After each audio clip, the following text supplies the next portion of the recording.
My name is Frank Barrios, and I'm here to welcome you to another story of the Arizona Barrios story.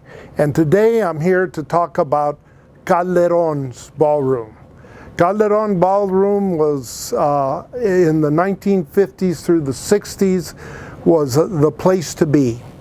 It was famous not only in Phoenix but all over Arizona and even the Southwest. It was a major Mexican-American building, dance hall, ballroom, but also an entertainment center. Many people would come and make presentations, singers, and that sort of thing. The location of the Calderon Ballroom was at 1610 East Buckeye Road. And it was on the north side of the road. It was in the Golden Gate Barrio. It was a stone's throw from Sacred Heart Catholic Church, which also had a grammar school. Some might say a school and a Catholic church by a ballroom, but it worked very well because Father Braun, Father Braun is the priest who built the church, and he would, weddings, quinceañeras, baptisms, and if there were any celebrations after that, they would just walk a short distance to Calderon and have a dinner there or whatever. It was, I think, a little bit about Leonard Calderon. He was born in Ray, Arizona in 1913. He was one of 9 kids. And of course, Ray Sonora was called, no longer exists.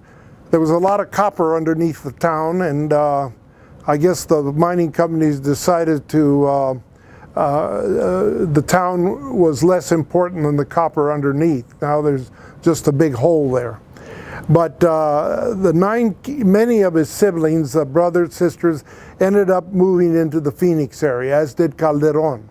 In fact, there was a place called Calderon Brothers, had a repair shop for cars. And I don't think, Leonard may have been a part of that, but in all truthfulness, that wasn't his thing. So he then started Leonard Calderon's Ballroom. And a little bit about Leonard, he was married twice. He had children with his first wife and children with his second wife. And the kids were all part of the Calderon Ballroom enterprise.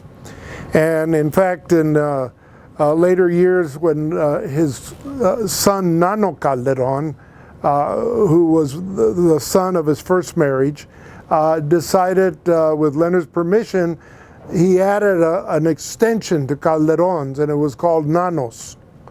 And so you had the Calderon Ballroom, and then later Nano added an extension called Nanos Calderon. Just a little sidestep, Nano is still alive. He lives in Tucson, Arizona. He's a Protestant minister, going from running a ballroom to ministering, and but again, life has its changes. Let's see, the other thing, again, I mentioned that between the 50s and the 60s is when they were at their maximum. And it should be noted that Calderon's wasn't just famous in the Phoenix area, but all of Arizona and even outside. He would bring musicians from all over the United States to perform there at Calderon's. And it would need to be said that Calderon was very active. He was involved in all kinds of things. During that time period, you'd see him on TV. You would see him, he would have special recognition awards inside Calderon's there's pictures of him with many elderly, with the young, on TV. And he was also a board member of the Arizona Chamber, the Mexican Chamber of Commerce. Today it's called the Hispanic Chamber of Commerce. he was very well respected and very well known everywhere. And if just a taste of the kind of things that you could find in Calderon, you had ballroom dancing with people like Pete Bugarin and Malicota, and Chevo, there was Chapito Chavarria also was in there, but it would go anywhere from the ballroom dances type things to the Tex-Mexicans like Little Joe and the Latineers were also would perform there. And I found that he even brought in a few from Mexico, stars that would sing and perform. But I think one of the things that's very interesting that I did some interviews many years ago and was his connection to the black community. In the 50s and 60s, Phoenix was very segregated. And if you were a black performer, most of the places in Phoenix wouldn't allow you to perform. So, but Calderon did. And he would get people, this was early in their careers, but he would get people like Ray Charles, Fats Domino, Tina Turner. And when I interviewed one of his son-in-law many years ago, he was smiling. He said, "You know, we got Fats Domino to perform at Calderon's for $400 a night." And I think that's changed in a few years after that. But the black community would come to Calderon's to listen to these black performers, as would others.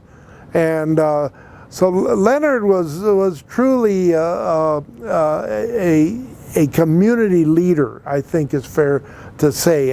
And Calderon, he gave jobs to all his kids, both from first and second marriage.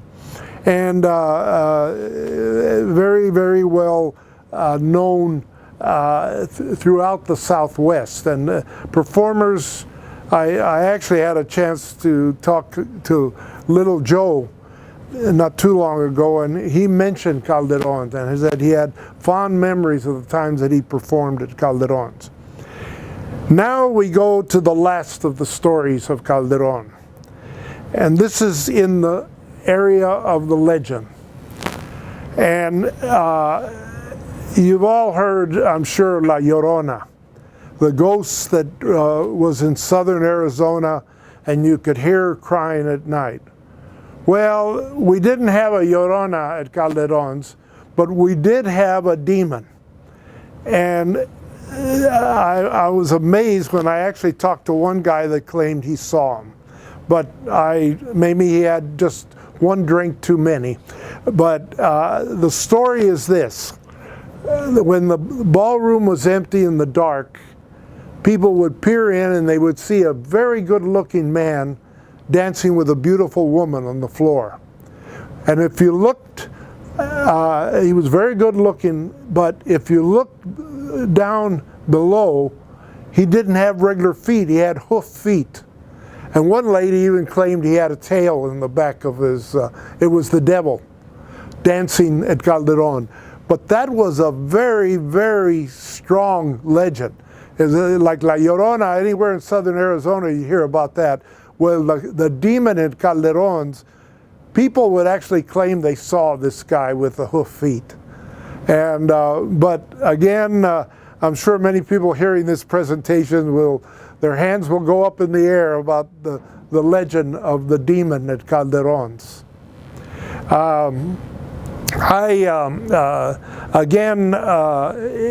Calderon's closed in 1984. And Leonard Calderon died in 2004. And today, it's kind of interesting to look back because Leonard was born in Ray, Arizona, not far from Superior, no longer exists. And if you go looking for Calderon's, it no longer exists either. What the city of Phoenix did is they bought out the Golden Gate Barrio. And Calderon's ballroom was in the Golden Gate Barrio. They tore everything down except one thing, the Catholic Church which is Sacred Heart, which was built by Father Albert Braun, is the only thing left. And you go out into that area where Calderon's was, and you see nothing but vacant lot, but there, all alone, is Sacred Heart Catholic Church, built by Father Albert Braun. And it's just, again, it's hard for us to look back and think about what Calderon meant to the people of that day. I think if the closest thing to the Anglo community to a Calderon's would be maybe Mr. Lucky's, but Calderon's was different. It was Mexicans, even though it was in the Golden Gate Barrio, Mexicans from all over Phoenix, all over Arizona, even other states would come because of what they had heard about Calderon's ballroom. And he helped. He would take part, and he would have a float every year from on Calderon's. He would show up on KPHO many times with Hector Ledesma and some other famous people in that period. Again, it's now legend. Calderon is gone, but I can tell you, many people still alive have great memories about Calderon's ballroom and the wonderful experience they had there. In closing, just to all those that remember their fond days at Calderon's, and it was a wonderful experience, a wonderful man, Leonard Calderon, who brought entertainment to the Mexican community of Phoenix and Arizona. Hace tiempo que yo guardo un